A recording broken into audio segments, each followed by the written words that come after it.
Información, diálogo y análisis con nuestros invitados. Belkis Sánchez, entrevista en 102.9 Noticias.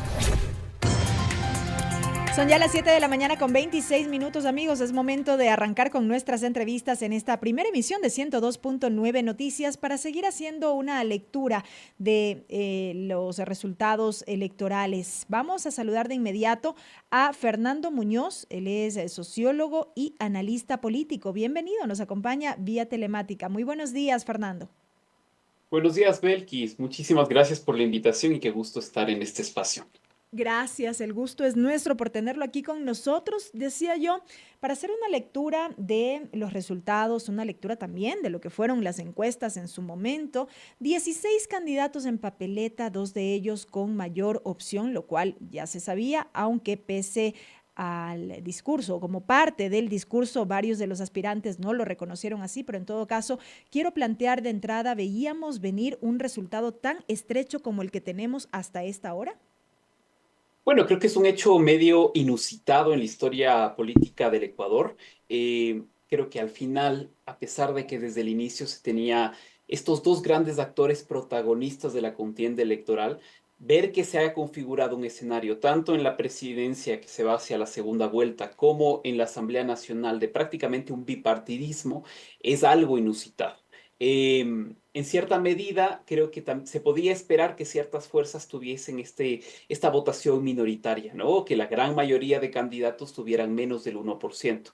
Sin embargo, no deja de sorprender y debería llamarnos la atención para hacer un análisis más minucioso de exactamente qué es lo que está pasando en el comportamiento electoral, porque al final, estos 2 meses que quedarían de cara a la segunda vuelta van a ser claves para ver la medida en la que los diferentes candidatos que van hacia el balotaje tienen la posibilidad de crecer su votación, ¿no? Y la gran pregunta ahí es crecer hacia dónde, si es que prácticamente el campo está partido en dos. Y aparte de la Revolución Ciudadana y ADN, está Fuerza de Pachacuti, que tal vez es una de las grandes sorpresas e importantes triunfos de parte del movimiento indígena y la CONAIE, ¿dónde se va a ir esa votación, ¿no? Entonces son 2 meses que van a ser claves para ver cómo se seducen esos votos de las opciones que quedaron después de los dos finalistas y también y sobre todo qué va a pasar con aquellos que no fueron a votar o aquellos que anularon o dejaron sus votos en blanco. Creo que eso es tal vez lo que tendremos que ver a lo largo de las siguientes semanas. Fernando, ¿qué sucede en el comportamiento electoral de nuestro país y cómo dista también de lo que dicen las encuestas, cuyo papel cada vez está más cuestionado? Bueno, creo que el tema de las encuestas siempre hay que considerar que es un instrumento, una fotografía de momento, ¿no?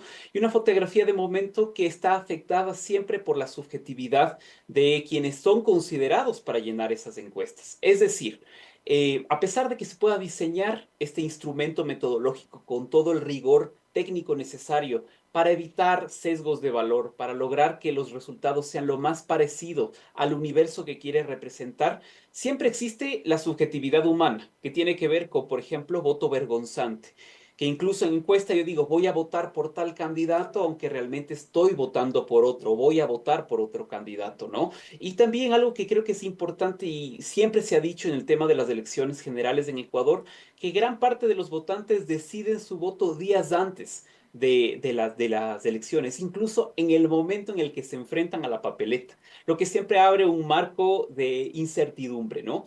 Eso al menos con respecto a las encuestas. Otra cosa es el exit poll, por ejemplo, que tal vez en Ujú. estas elecciones llama mucho la atención como finalmente la diferencia es tan considerable con lo que estamos viendo que son los resultados reales. No es algo nuevo, ya ha pasado en otras elecciones y más bien debe llamarnos la atención a pensar que más allá de ser un instrumento técnico, estas herramientas de medición de la opinión pública también son instrumentos que pueden ayudar o no a posicionar narrativas específicas. Si pensamos en elecciones del pasado, por ejemplo, el hecho de que en su momento Sedatos haya dado en una elección, por ejemplo, al candidato Guillermo Lasso como ganador, y luego se vio que no había pasado eso, fue el sustento para poder movilizar las calles, manejar el malestar y situar la narrativa del fraude, por ejemplo. Entonces se vuelve también un instrumento político. Entonces creo que hay que pensar que el instrumento en sí mismo tiene límites, pero más allá de los límites y la subjetividad que tienen las personas que pueden estar participando en las encuestas, en estos instrumentos, son finalmente también una herramienta política que puede ser utilizada de esa manera. Pero cuando se convierte precisamente en esto, en una herramienta política, deja de ser técnica, cuando estos instrumentos, como bien dice, ayudan a posicionar ciertas narrativas. Ujú, claro que sí, pero finalmente se puede manejar, entre comillas, narrativamente como un instrumento técnico Ujú. objetivo, cuando sabemos que el tema, igual que en el periodismo, la objetividad es una cosa que podríamos discutir más bien, porque siempre existen sesgos. Lo que es importante es saber transparentar. Y en esa medida creo que, por ejemplo, los exit poll o las encuestas, un elemento que ha salido a lo largo de estos últimos días es la necesidad que puedan transparentar quiénes son las fuentes de financiamiento de los mismos, porque eso nos permite entender también cuál podría ser el sesgo que está detrás del instrumento. Igualmente, creo que con la luz de lo que ha pasado en esta elección y las últimas elecciones, el Consejo Nacional Electoral debe considerar seriamente si es conveniente, por el bien de la democracia, que existan este tipo de instrumentos, o más bien que aprendamos como sociedad a esperar tranquilamente la llegada de los resultados oficiales y pues crear esas condiciones de mayor objetividad frente a los resultados que al final vamos a obtener. Justo a eso iba, Fernando. ¿Es posible pensar en no contar con este tipo de instrumentos, en este caso por una decisión atravesada por el Consejo Electoral, precisamente para evitar estos sesgos y estas suspicacias? Claro que sí, es algo que está dentro del marco de acción del Consejo Nacional Electoral, no solo como autoridad máxima del poder electoral, sino en elecciones como autoridad máxima de la República del Ecuador. Es Ujú. fundamental que se considere los contextos específicos para saber en qué medida esto sirve o no sirve, ¿no? O para qué sirve. Ha habido oportunidades en otras votaciones en las que se ha decidido abiertamente no permitir exit poll y obliga a la ciudadanía pues a estar pendiente de lo que vaya a Del suceder. resultado Creo que oficial. exactamente, creo que esta elección fue interesante porque a pesar de que esto salió como inmediatamente 5 de la tarde teníamos este primer resultado y también el especialista hablando en medios de comunicación, no hubo esa agitación social que en otras circunstancias se dio, ¿no? Finalmente creo que eso también habla bien de la sociedad ecuatoriana en este momento de su historia, en el que finalmente sí hubo prudencia para esperar cuáles iban a ser los resultados oficiales. Y al día de hoy no estamos hablando, como en los grandes medios de comunicación, de la narrativa del fraude o de la trampa dentro de estas últimas elecciones. Fernando, vamos ahora sí al análisis brevemente de los resultados. Decía yo al inicio de esta entrevista un margen muy estrecho entre los dos candidatos que finalmente pasan a esta segunda vuelta electoral. Todos coinciden en que será una segunda vuelta muy reñida, marcada por una polarización exacerbada. Yo decía ayer, lo vamos a ver precisamente y lo estamos viendo en la composición de la Asamblea Nacional, cuando estas dos fuerzas políticas, ADN y Revolución Ciudadana, acaparan la mayoría de curules en el legislativo.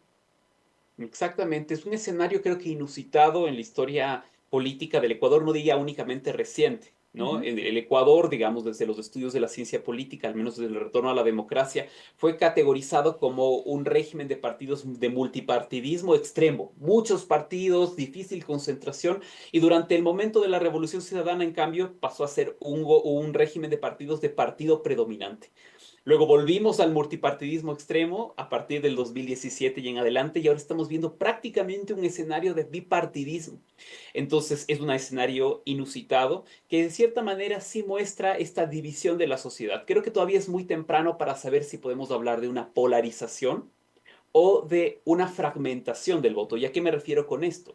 Creo que el elemento clave es entender que, y creo que podríamos, a pesar de que todavía no hemos aplicado instrumentos para analizar la motivación del voto, que mucho del voto que recibió ADN, como en mucho del voto que recibió Revolución Ciudadana, no necesariamente es un voto duro, convencido, ideológico. ¿No? Creo que hay una gran parte de ese voto que sí lo es, pero también un porcentaje que no debe ser menor, que representa un voto más bien construido en oposición al otro contrincante, al otro adversario. Mucha gente que votó a favor de la Revolución Ciudadana porque está en contra de Noboa y vio a la Revolución Ciudadana como la única posibilidad en contra de Noboa. Para no Y lo mismo desperdiciar al además del revés. voto quizá con otros candidatos que no Exactamente. tenían opción. Ujú. Exactamente. Y creo que en el caso de Daniel Noboa es lo mismo. Mucha gente ha votado por Daniel Noboa no porque sea el mejor candidato, sino porque es el que representaba de mejor manera la posibilidad de evitar el retorno de la revolución ciudadana, ¿no? Entonces, eso es importante porque no significa que es un voto absolutamente convencido por el proyecto político, ¿no? Y claro, al final eso también podría explicar la razón por la que los otros candidatos tuvieron tan baja votación, sobre todo los candidatos que tuvieron menos del 1%. Ujú. Porque a pesar de que representaban incluso ideológicamente posiciones más extremas, al menos del espectro político del centro a la derecha, al final el votante pudo confiar más en una opción que ya ha ejercido el poder y que de cierta manera tuvo la capacidad de absorber esta votación. Es lo que creo que sucedió sobre todo con las opciones más del centro a la derecha, que no tuvieron posibilidad y mayor confianza de parte del electorado y cuyos posibles votantes al final terminaron siendo absorbidos por la candidatura de Daniel Noboa. Ahora bien, Fernando, hablemos de la gobernabilidad. Según una gráfica que usted publicó en las últimas horas, la revolución ciudadana alcanzaría hasta este momento al menos 67 curules, ADN 66. Este número ha ido variando en estas últimas horas. Hasta ayer por la tarde, ADN tenía un mayor número de curules según los cálculos a propósito del avance del escrutinio, tenía un número mayor de curules respecto de la Revolución Ciudadana. Ahora Revolución Ciudadana, digamos, estaría en ventaja en lo que tiene que ver con el legislativo. Esto es algo que ya lo tenemos hasta este momento un poco más claro, la distribución de los escaños en el Parlamento ecuatoriano. Hay expectativa por lo que pase con la presidencia de la República, porque eso lo veremos ya en esta segunda vuelta electoral. Pero esta composición de la Asamblea es clave en cierta medida para precisamente lograr estos mínimos de gobernabilidad que requiere el país. Claro que sí, y creo que es un escenario bien interesante. Por eso decía, estamos viendo tal vez como nunca un escenario de bipartidismo. Dos grandes fuerzas, Ujú. que ninguna de las cuales llega a tener la mayoría. No, si fuéramos un régimen parlamentario, comenzaría en este momento la gran diálogo, discusión, negociación con las otras fuerzas políticas para alcanzar esa mayoría que le permitiera hacer gobierno. Que va a ser la discusión que va a permitir que la Asamblea establezca sus autoridades, por ejemplo, ya que ni la Revolución Ciudadana, a pesar de ser en este momento la primera fuerza legislativa del país, tiene el número suficiente de asambleístas, la mayoría mínima, digamos, la mayoría Absoluta. exactamente, para poder posicionar las autoridades. Entonces, aquí hay que ver sobre todo dos fuerzas que finalmente están casi paralelas, 67-66, donde ¿cuál es el actor clave en este momento? Son Pachacuti. prácticamente ahora los 9 legisladores de Pachacutic, Y el que Partido se Social constituye Cristiano. prácticamente como un bloque importante, Ujú. y siguiendo los 5 socialcristianos y alianzas de socialcristianos, y tal vez los últimos partidos que son locales y minoritarios, unas Ujú. alianzas muy pequeñitas, ¿no? Que tal vez son los que probablemente más rápidamente se unan a alguna de las bancadas para lograr convertirse algo que siempre ha pasado en la historia del Ecuador y esas son esas mayorías móviles. En este momento vamos a ver más todavía eso, excepto que se logre algún tipo de acuerdo programático entre, no sé, Revolución Ciudadana y los representantes de Pachacuti para formar esa mayoría necesaria. Que un poco por Habría que ver si temas, eso es posible. claro, que un poco hasta por temas ideológicos, si se quiere, podría establecerse un mínimo acuerdo entre estas dos fuerzas políticas. Efectivamente, sobre todo si toma en cuenta que antes de la elección de quienes terminan siendo los candidatos para las elecciones 2025, hubo una reunión entre las fuerzas del espectro político del centro a la izquierda que sacaron este documento, la unidad programática de las izquierdas, que es un documento de mínimos, en donde ya había cierta apertura y posibilidades de llegar y trabajar una agenda parlamentaria común, por ejemplo, ¿no? Ujú. Entonces, yo diría, no están partiendo desde cero, ya va a depender mucho de la habilidad política, de la generosidad, de la apertura y de la madurez política de las fuerzas de la tendencia de poder establecer canales de diálogo para que esto sea posible. No, porque lo que también vemos y que pasa muchísimo es que eh, nosotros no tenemos grandes partidos en el Ecuador. Muy pocas organizaciones políticas pueden considerarse partidos políticos que funcionan como tales. Si no son maquinarias electorales, son espacios de alquiler. ¿Cuántos de esos candidatos, y lo decía el sociólogo también Daniel Bisuete, cuántos de estos candidatos van a venderse rápidamente a las diferentes fuerzas para poder constituir esta mayoría? Ujú. Entonces, en lugar de que sea finalmente una decisión individual del candidato, porque además no hay sanción si el candidato que fue elegido por el partido, no por su persona, ¿no? Porque votamos en plancha, votamos por organizaciones políticas, decide hacer lo que quiera y no ser orgánico su organización política, vamos a ver que se constituyen estas mayorías móviles. Ojalá haya la posibilidad de que las fuerzas políticas en madurez puedan discutir acuerdos políticos abiertos, públicos, que construyan estas condiciones de gobernabilidad, que no sea simplemente el cambio de dádivas, de posiciones, lo que tenga lugar, sino más bien una discusión política y programática para ver qué es lo que pasa con el legislativo, que es el primer poder del Estado. Fernando, lo último, insisto, de mantenerse estos resultados así como se plantea en esta radiografía, digamos, de lo que podría ser el legislativo, aún con un acuerdo, una alianza, digamos, en términos de lo legislativo, entre la bancada de la Revolución Ciudadana y los asambleístas que lleguen por Pachacutic, aún así el número no alcanzaría, porque con el incremento de asambleístas para este periodo, la mayoría absoluta se lograría con 77 votos y ya no con 70 como pasa actualmente. Ahí le faltaría al menos un voto, digamos, a este bloque como para lograr esta mayoría absoluta, sobre todo de cara a la elección o designación de las autoridades de la Asamblea Nacional. ¿Podríamos pensar en que el Partido Social Cristiano pueda establecer acuerdos políticos con la Revolución Ciudadana, tomando en cuenta que ya en el periodo anterior se los relacionó en este sentido en el Parlamento? Yo creo que es posible, porque finalmente, si pensamos cómo se estructura también la administración, ¿no? El Consejo de Administración Legislativa de la Asamblea Nacional, se necesita no solo un presidente y dos vicepresidentes, sino también miembros de los vocales del CAL, ¿no es Las cierto? vocalías del Consejo de Entonces, Administración. exactamente, creo que hay la posibilidad de este diálogo en la medida en que probablemente las brechas son en este punto más amplias entre el Partido Social Cristiano y ADN que entre el Partido Social Cristiano y la Revolución Ciudadana. Entonces creo que habría la posibilidad, tal vez sería otro tipo de conversación en otra dimensión, tal vez no de apertura programática, ¿no? Pero tal vez sí de una agenda parlamentaria, ¿no? Hay que Correcto. ver exactamente cómo finalmente se estructura los posibles diálogos. No es una posibilidad absurda, no es imposible. Y al final de cuentas creo que el Partido Social Cristiano, más todavía en la crisis que actualmente está viviendo con los resultados que ha evidenciado, va a tener la necesidad de conservar el lugar de poder que mantiene y saber negociar aquello y estar abierto precisamente a tener los diálogos que sean importantes para poder mantener ese lugar como uno de los partidos históricos más importantes del país, a pesar de que en este momento se encuentra en crisis. Fernando, muchísimas gracias por estos minutos y por este interesante diálogo. Muchas gracias, Belkis. Un buen día. Un buen día también. Fernando Muñoz, sociólogo y analista político en diálogo con 102.9 Noticias, primera emisión. Amigos, son ya las 7 de la mañana, 44 minutos. Vamos a una breve pausa. No se vayan, enseguida viene nuestra siguiente entrevista.